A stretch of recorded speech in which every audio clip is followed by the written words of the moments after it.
ассалому алайкум шунавандаҳои гиромӣ.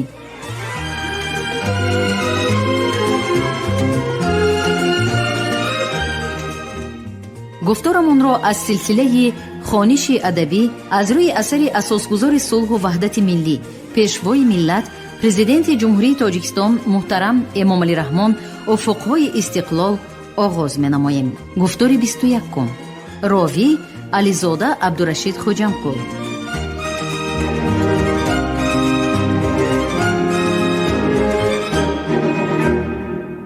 боби 5. манфиатҳои миллӣ ва сиёсати хориҷӣ, мақоми тоҷикистон дар ҷаҳони муосир.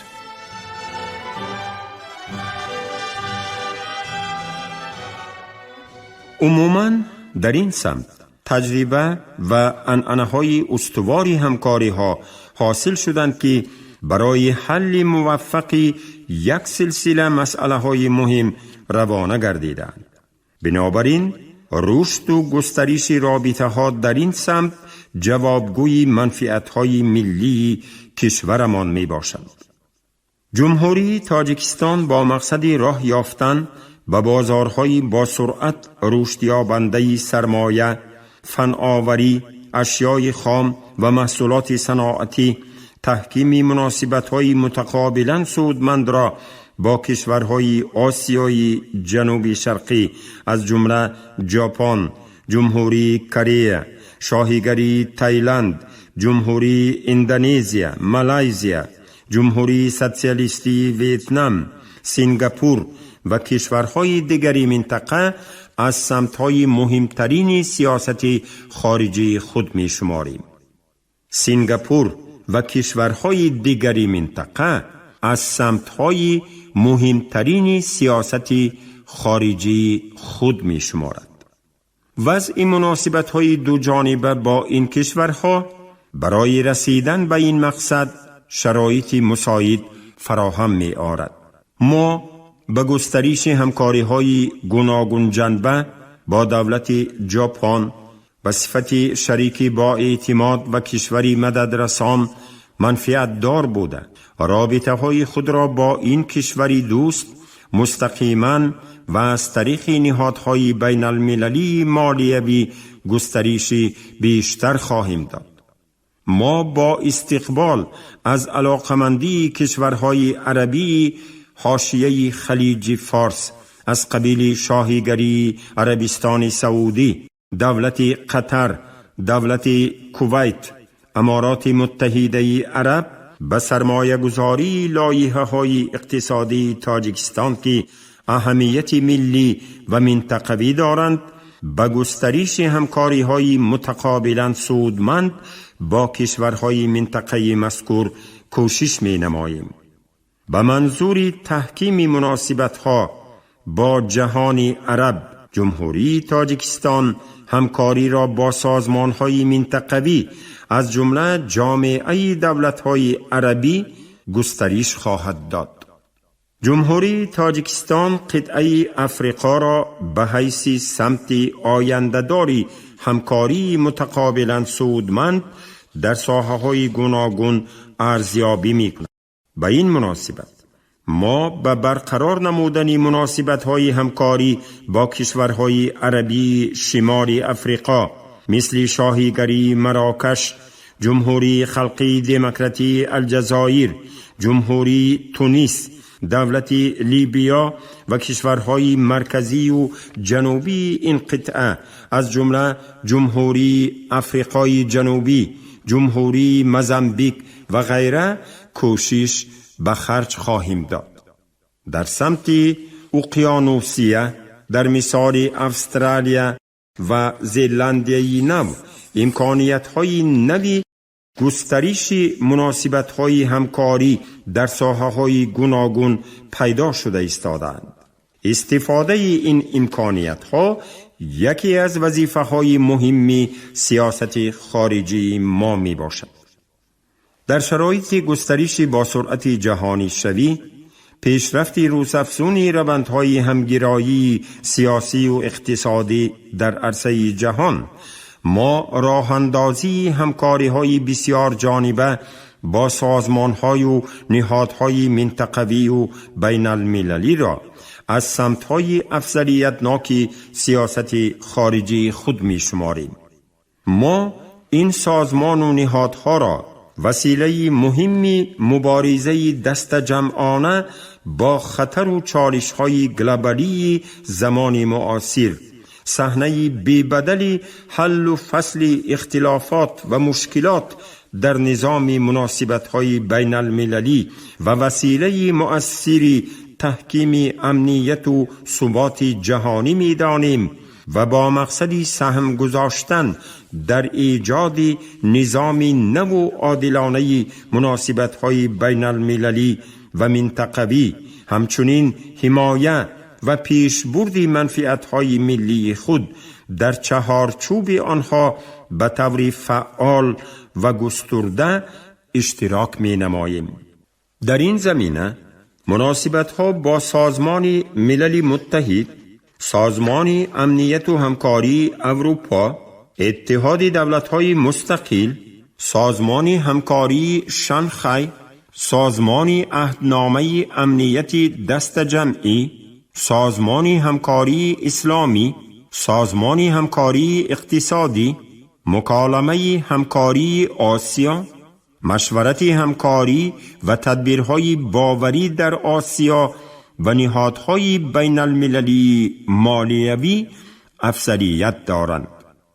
ما جانبدار تقویت دادن نقش متحد کننده سازمان ملل متحد در عصر 21 می باشیم و آن را به حیث یگانه نهاد تنظیم کننده مناسبت‌های بین المللی و دارای صلاحیت قبول نمودن قرارهای وابسته به عملیات دست جمعانه در مورد حفظ صلح و تحکیم امنیت نظام بین المللی میشناسیم. ما برانیم که اصلاحات فراگیر سازمان ملل متحد از جمله شورای امنیت آن جهت مطابق گردانیدن فعالیت این سازمان به نیازها و واقعیت‌های جهانی امروزه تقاضای زمان است. تأمین و پشتیبانی منفعت‌های ملی و پیشبرد فعالانه تشبث و اقدامات سازنده جمهوری تاجیکستان در سازمان ملل متحد، مؤسسه و نهادهای تخصصی آن، همچنین سعی و تلاش جهت کسب عضویت جمهوری تاجیکستان در مقامات و ساختارهای انتخابی سازمان ملل متحد یکی از وظیفه‌های کلیدی سیاست خارجی ما محسوب می شود. جمهوری تاجیکستان همکاری گسترده را با سازمان ملل متحد دایر به مسئله‌های معارف، علم و فرهنگ یونسکو به منفعت‌های ملی خود سازگار می‌داند و از امکانیت‌های این سازمان به حیث صحنه معرفی دستاوردهای فرهنگی و معنوی خلق تاجیک و حفظ و احیای میراث مادی و غیر مادی آن به طور فعال استفاده می‌نماید. ما منفعت‌داری انکشاف و رشد همکاری‌های ثمره‌بخش با سازمان امنیت و همکاری اروپا سهه و نهادهای آن بوده از تجربه و امکانیت‌های سیاسی و ذهنی این سازمان در ساحه دموکراتیک کنانی جامعه، حفظ حقوق و آزادی‌های اساسی انسان، تأمین امنیت و ثبات و حل مسئله‌های اقتصادی و محیط زیستی استفاده خواهیم برد. شرکت همه‌جانبه در فعالیت اتحاد دولت‌های مستقل و تحکیم همکاری‌ها با دولت‌های اشتراکدار آن از سمت‌های افضلیتناک سیاست خارجی ما به شمار می‌رود. ما نقش اتحاد دولت‌های مستقل را در حفظ و رشد رابطه‌های عنعنوی دولت‌های اشتراکدار آن در زمینه اصولاً نو و بر پایه کنسپسیای همگرایی گوناگون سرعت و گوناگون سطح بلند ارزیابی می‌کنیم.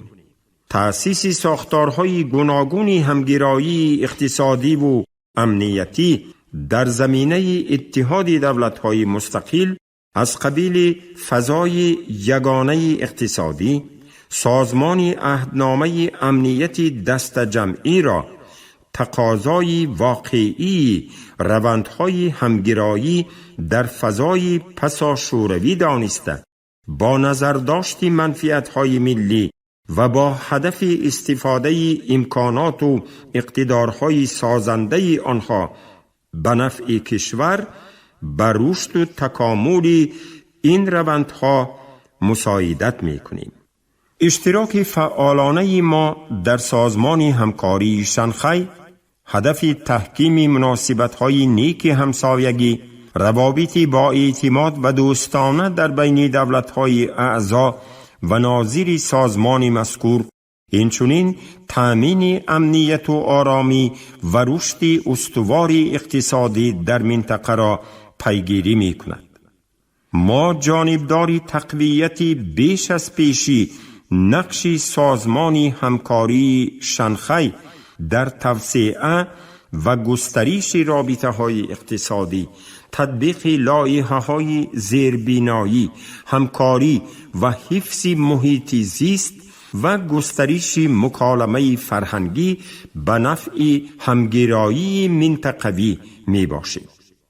ما با نظر داشت مشترکات تاریخی و فرهنگی و تمدنی و دینی خویش با کشورهای جهان اسلام جانبدار همکاری‌های فعال و سودمند با سازمان همکاری اسلامی و نهادهای تخصصی آن می باشیم.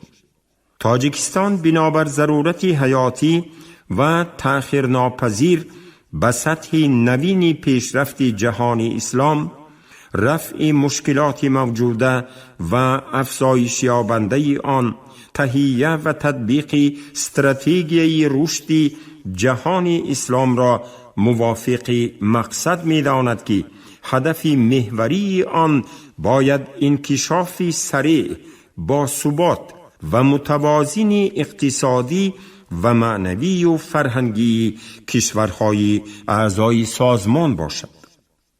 ما در سیاست خارجی خود به گسترش همکاری‌های سودمند با سازمان همکاری اقتصادی منفعت داریم و این سازمان را چون تشکیلات منطقوی دارای اهمیت خاصی ژئواستراتژی و امکانیت‌های بزرگی اقتصادی می‌شناسیم.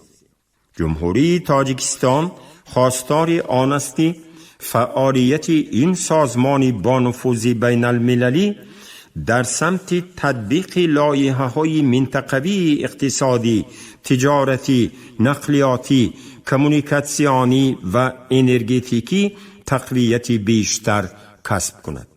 ما در راه به هم آوردن سعی و تلاش‌ها جهت حل مسئله‌های عمده و مهم رشد قطعه آسیا، گسترش و با مضمون عملی غنی گردانیدن همکاری‌های دایره مکالمه همکاری آسیا سهم گرفته برای تقویت نقش آن منفعت دار می باشیم. کشور ما در میان سمت‌های مقرر شده همکاری‌ها در دایره این سازمان پست کردن سطح فقر و ناداری، حفظ محیط زیست، تأمین دسترسی پایداری اهالی قطعه آسیا به احتیاجات اساسی، بلند برداشتن سطح آمادگی جامعه نسبت به رفع عاقبت‌های آفت‌های طبیعی، تحکیم و گسترش زیربنای منطقوی و همکاری بین منطقوی آید به مسئله‌های انرژتیک را در مد اول می‌گذارد.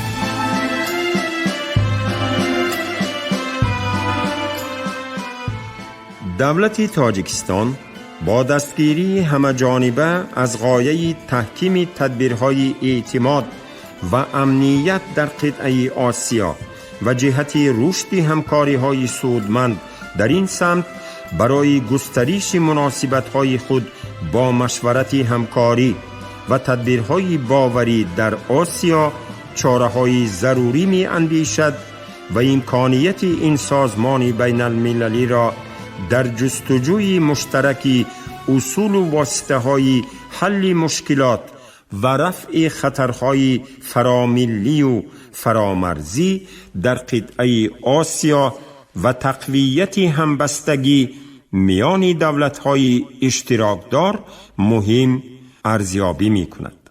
ما گسترش همکاری فراگیر را با همیاران خود جهت تحکیم امنیت ملی و دولتی از سمت‌های افضلیتناک سیاست خارجی کشور می‌شماریم و عضویت کشورمان را در سازمان عهدنامه امنیت دست جمعی جوابگو به منفعت‌های ملی می‌دانیم. فعالیت جمهوری تاجیکستان در چهارچوب این سازمان بین المللی هدف ایجاد وسیله‌های ثمربخش مبارزه بر ضد تهدیدهای جهان معاصر را پیگیری می‌کند. از این رو عضویت کشور در این سازمان از عامل‌های مهم تأمین امنیت کشور و حفظ ثبات در منطقه محسوب می شود. تاجیکستان به برنامه سازمان پیمان اتلانتیکی شمالی ناتو همکاری بهر صلح شریک شده. همکاری را با این سازمان به منفعت نگهداری امنیت و ثبات و تشکیل فضای اعتماد در تمام قلمرو اورو آسیا مهم می شمارد. همینطور هر سمت مشخصی سیاست خارجی بسیار سمتی جمهوری تاجیکستان یک بخش مهمی منفعت‌های ملی کشور را تأمین می نماید. ما اولویت‌های سیاست خارجی خود را با نظر داشت هدف و منفعت‌های والای ملی معین و عملی می نماییم. خصوصیت‌های گئوسیاسی و گئو اقتصادی تحولات جهانی امروزه تقاضا می‌کنند که این افضلیت‌ها پیوسته بازبینی شوند. آنها با نظر داشت سطح و محتوای مناسبت‌های متقابله جمهوری تاجیکستان با دولت‌های علاهیده یا گروه دولت‌ها، سازمان‌های بین المللی و منطقوی، اینچنین بنابر نیازهای منفعت‌های ملی و دولتی می‌توانند تغییر پذیرند. ما در کنسپسیون نوی سیاست خارجی خود پیش از همه 4 افضلیت این مرحله سیاست خارجی را معین نموده ایم که آن رشد دیپلماتیایی اقتصادی، دیپلماتیایی همکاری در ساحه آب، دیپلماتیایی فرهنگی و بشردوستانه و دیپلماتیایی اطلاعاتی را در بر می‌گیرد. در شرایط مرکب بین المللی هر یکی از این سمت‌ها باید منفعت‌های ملی جمهوری تاجیکستان را باز هم بهتر تأمین نمایند. توجه ما به این سمت‌های رشد دیپلماتیا بی سبب نیست.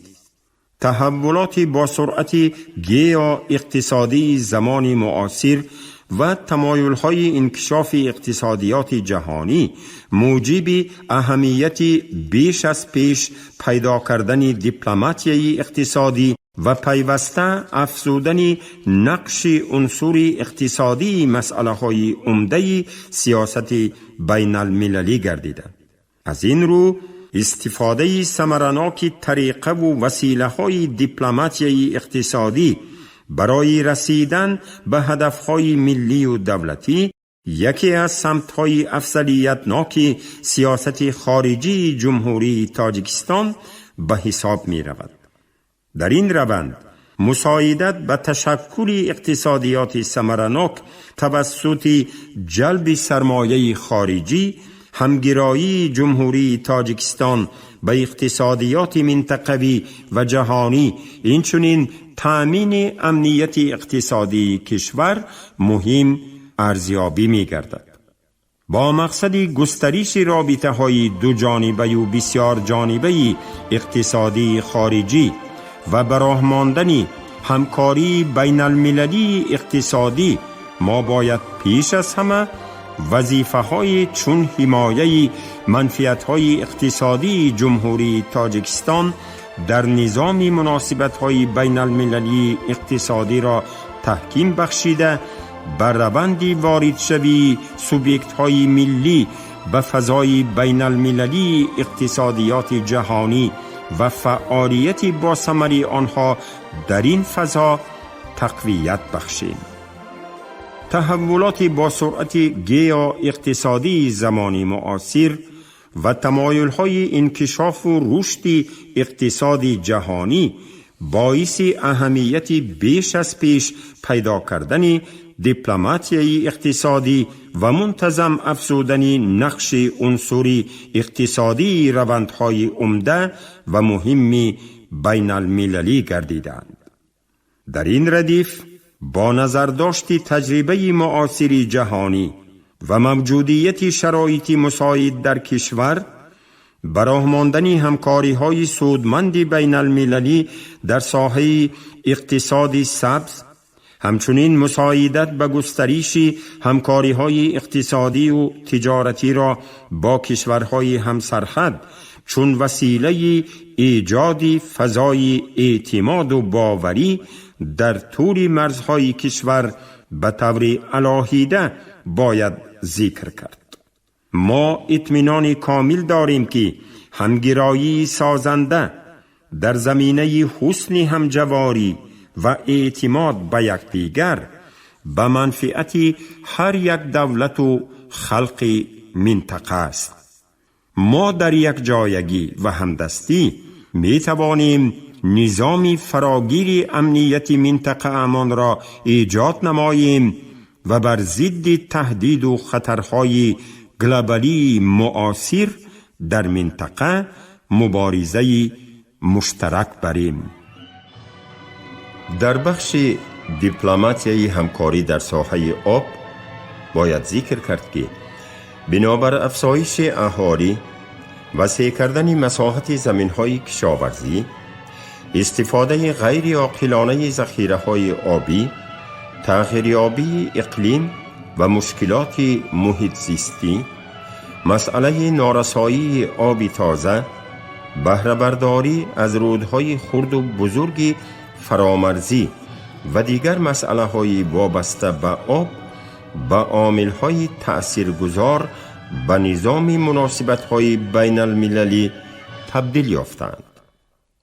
در این سمت آسیای مرکزی از منطقه‌های حساس به شمار می‌رود. تاجیکستان چون کشوری دارای ذخیره‌های فراوان آب، جانبدار استفاده عادلانه و عاقلانه این ذخیره‌ها توسط همکاری بین المللی و منطقوی بوده، تطبیق پیگیرانه دیپلماتیای همکاری در ساحه آب را یگانه وسیله حل مشکلات در این سمت می داند. بخصوص در سطح منطقوی، ادامه همکاری های سازنده در دایره بنیاد بین المللی نجات ارل مهم ارزیابی می گردد. ما طبق آیین نامه سازمان ملل متحد و مقررات حقوق بین المللی برای استفاده ثروت‌های طبیعی خود از جمله ذخیره‌های آبی قلمروش جهت رشد استوار کشور و تأمین زندگی شایسته مردم حقوق کامل داریم.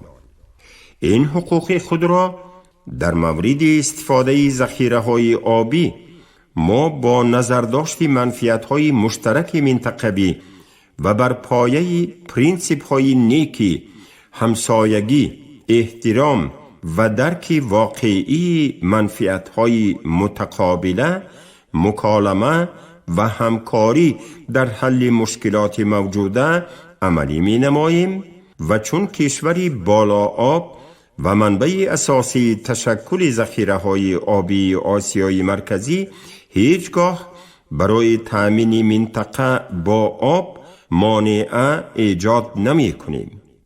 با در نظر داشتی این موقع اصولی، یکی از وظیفه‌های افضلیتناک سیاست خارجی ما مساعدت به تأمین استقلالیت انرژتیکی کشور و سعی و تلاش جهت حل مشکلات در این سمت در روحیه همکاری و مشارکت برابر نفع منطقوی به شمار می رود.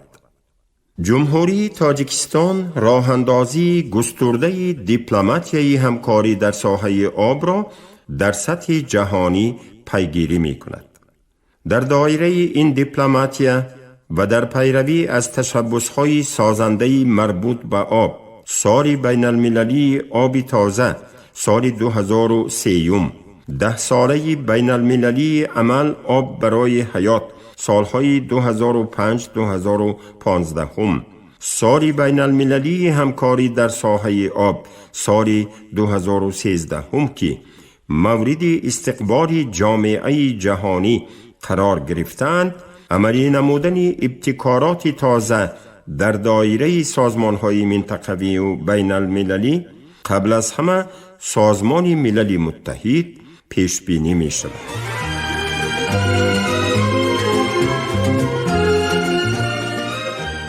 شما گفتاری 21 رو از روی اثر افق‌های استقلال پیشوای ملت محترم امام علی رحمان شنیدید. راوی علیزاده عبدالرشید خوجمقل، کارگردان شیرعلی نغزلی، صدابردار کریم طالبوف. پایان گفتار از سلسله خوانش ادبی.